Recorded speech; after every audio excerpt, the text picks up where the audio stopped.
Right on. I think we're up to audio soundbite number 4. But keep 1 and 2 standing by as well. Now, actually, not number 4. Well,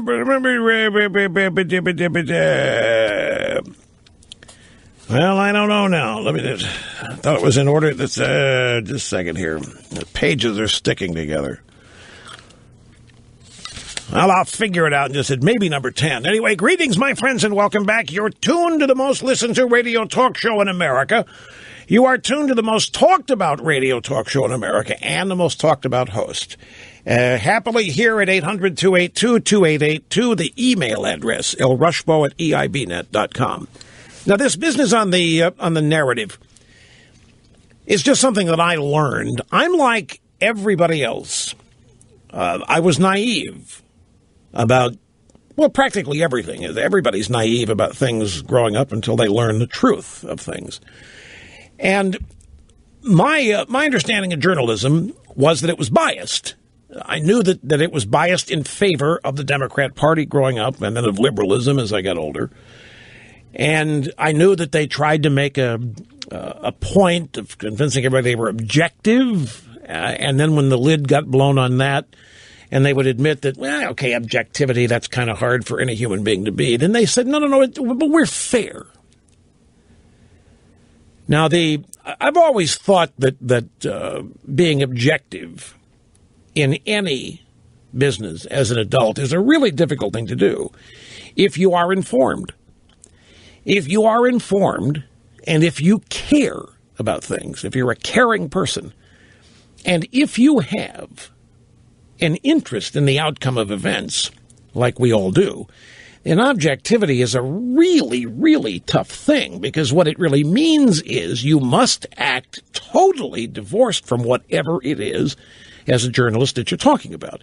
And I've always thought that was impossible. I couldn't do it. I couldn't do it. I have too much interest in the outcome of events.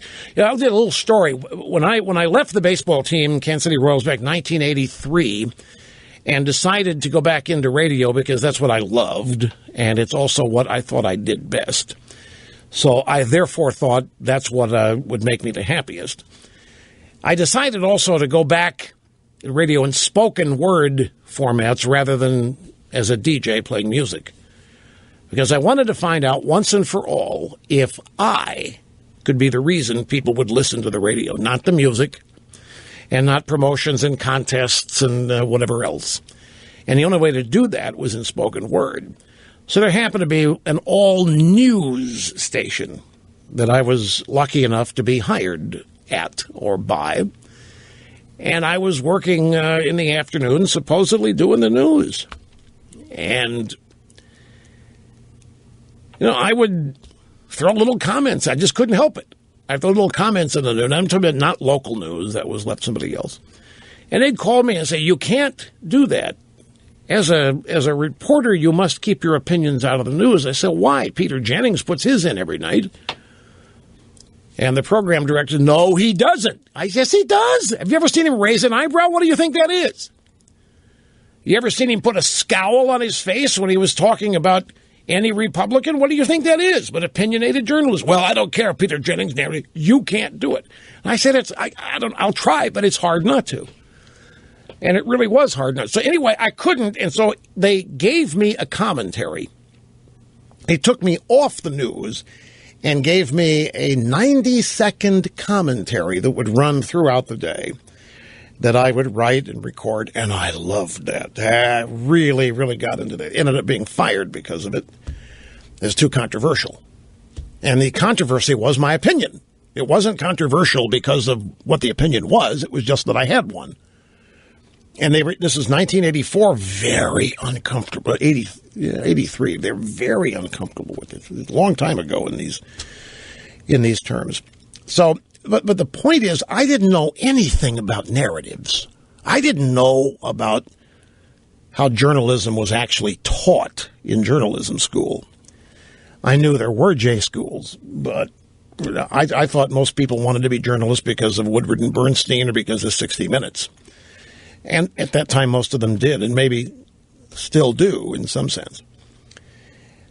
It was only later that when we blew the lid off the fact that there is no objectivity, I don't care the pretense, the drive-by media has always been liberal. It's back in the days of their monopoly. There wasn't anything else. And so the liberalism really didn't stand out. The only reason it was liberal is if you happened to not be one. If as a citizen, as a person, you were conservative or Republican, you knew the news was slanted to the left. But there wasn't any right-wing news. There wasn't any conservative news to bounce off of. And so when journalists in that era were accused of bias, they tried first to hide behind the cloak of objectivity. When that got blown up and they admitted that was not possible, then they would say, but we're fair. We're fair. And I said, oh, well, you're admitting then. You are admitting that you're flavoring the news and that you have to employ fairness in order to get it balanced, right? What does being fair mean? It means you'll equally criticize people? What is it possible? And that was just smoke as well. Because they are who they are. It was only later, and it was not until this show started, it was not until the early 90s that I first learned of the existence as a teachable factoid, teachable aspect journalism of the narrative in a story or the template in a story. It used to be a very closely guarded secret among journalists, much like baseline budgeting used to be a very closely guarded secret on Capitol Hill. They didn't really want you to know how the federal budget got put together. In baseline budgeting, you had to learn that and ferret that out yourself, which once I had that explained to me, it was Larry Kudlow that explained it to me. I said, the lights went off. And my view of the federal budget has never been the same. Now I know exactly how it's done. I know the tricks that are employed in the verbiage used to sell it. Well, consequently, the narrative of a story is the agenda, is the reason they're doing the story. The narrative is why certain stories are ignored and certain stories are very, very, well, journalists get very excited about them. So journalism is not some guy standing around where you aren't and telling you what happened there. Journalism is a series of narratives. I now refer to it as the daily soap opera. It's a series of narratives or templates, and if anything in that story doesn't advance the narrative, it doesn't get reported. So if your story, if your narrative is that Republicans are starving kids with the school lunch program, then there is nothing that you can learn that disproves it that will be included in the story, because the narrative is Republicans are starving kids. Republicans are cutting the school lunch program. You could tell the journalist doing that story, you can cite 15 different things to disprove what she or he believes, and they would disregard them all because they don't advance the narrative. And the narrative, and there are many definitions, but this is pretty much close to encompassing all of them. The narrative is the agenda. The narrative is the desired end result. Sorry, there's no objectivity in that. And for the people we're talking about, there's no conservatism in the desired end result. All that is desired about conservatism in the narrative is that it be defeated, or is that it be seen to be extreme or racist or what have you in every story. And anything that would come to light that would counter the narrative is ignored because it doesn't fit the narrative. And that's how the journalist will tell you that what you think about something doesn't matter when it doesn't fit the narrative. Well, what do you mean narrative? Well, the narrative here is that we're trying to establish with beyond any doubt that Republicans are trying to cut the school lunch program, which is going to make kids hungrier. Yeah, but they're not. I don't care. That's not the narrative. The narrative is that they are. And that's all that matters. Well, my point is the narrative is now starting to show up everywhere. Journalists are talking about it. Non-journalists are talking about the narrative in a news story. It's now common knowledge. This is a big, big secret. They used to hold this really close to the vest, the idea that there even was a narrative or a template that was being followed. Now they openly talk about the narrative. And so it's a dramatic dramatic change. And the narrative in the Brian Williams story, depending on who's doing the reporting, it could vary. But they're trying to establish a bunch of different narratives here. They haven't settled on one, which is why all the confusion. So it's this whole business of news and media biases. That's why I say it isn't news anymore, and that's why I've started calling these people narrative readers rather than news readers and presenters. Because journalism is nothing like what people have been led to believe that it is. But that doesn't mean people don't fall for it anymore. I mean, millions and millions of people do each and every day. And they're totally unaware of the existence of any narrative or template. They really do believe that the news is the news. And one of the first giveaways for me, when I actually started studying, it didn't matter what I watched. It was all the same. NBC, CBS, ABC, same stories in almost the same order every night. It didn't matter. Then we had that brilliant montage where we must have had 35 different journalists using the same word gravitas to explain George Bush choosing Dick Cheney to be his vice president. So it's a single-mindedness born of all of these people in that business thinking alike, living the similar lives and so forth. I mean, they are. It's no trick to hire them. I mean, there's no questionnaire. You either know somebody as a liberal or they're not. When if you're in the business of hiring them, and that then takes us to saving Brian Williams or not. And I just, like a caller said the other day, I'm sitting here.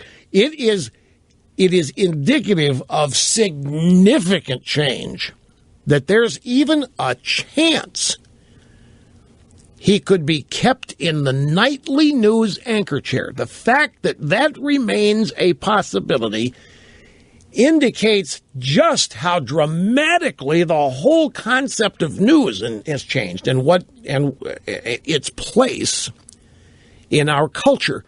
Because after all, the nightly news anchor has to be able to sell things better than anybody else. You wonder about the qualifications for a nightly news anchor. It has nothing to do with where they've traveled and worn the trench coat.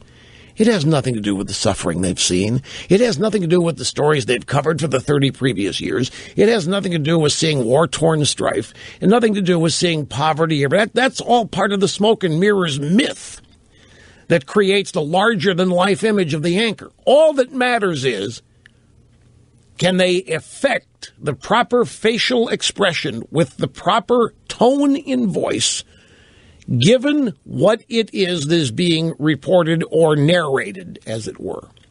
And that's why you either have that talent or you don't. It can't be taught. Well, I suppose it can, but the investment would be expensive and timely. There are people that have this ability naturally. And that's why they earn the big bucks. It's not because of any journalistic history they have or resume. It's because the requirements of the job don't depend on that. That's just a myth. And so here we are, the highest rated evening newscast we have learned recently been hosted by a guy who's been making it up. And he still has a chance to hold on to the job. That should tell you everything you need to know about what these newscasts really are. And newscasts, they aren't. There is the selling of the agenda. There is the selling of the narrative.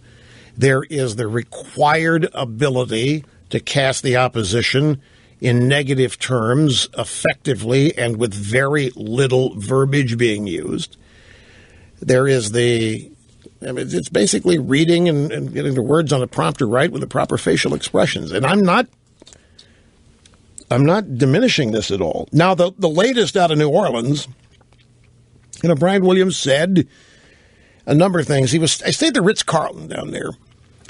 And one of the things he said was that he couldn't find a room. So he had to sleep on a mattress in the 5th floor stairwell. with any number of people he didn't know. And that story was told in order to affect the image of Roughing It. And then the story that, hey, we didn't have any specified food and water drops. No. If the population was starving, so were we. If the population couldn't get fresh water, neither could we. If nobody had air conditioning to sleep at night, neither did we. I mean, it's all part of the image creation of suffering, of roughing it, which is supposed to enhance the credibility and qualifications. One of the things that Brian said is he looked out the window of his hotel room. We found he didn't have one. He was in the stairwell. So he looked out the window of the stairwell, I guess, and he sees a dead body floating face down a street, flooded street in the French Quarter. Well, the French Quarter is the one area that didn't flood. It was not possible for somebody to be floating in water face down in the French Quarter. Maybe other liquid substances, but not water. Myra de Geersdorf, the then manager of the French Quarter Ritz-Carlton, says, I can tell you that at no time did any of my people report any sightings of any bodies. It's in the Washington Post. Brian Williams may have simply misremembered, but I can tell you no one broke out in the hotel with dysentery. We didn't have anybody that got dysentery. De Geersdorf now lives in Scottsdale, Arizona. She was so well prepared for Hurricane Katrina, she won an award from the Ritz-Carlton corporate headquarters. Anyway, brief timeout. We're going to start on the phones when we get back. Sit tight, my friends. Do not go away.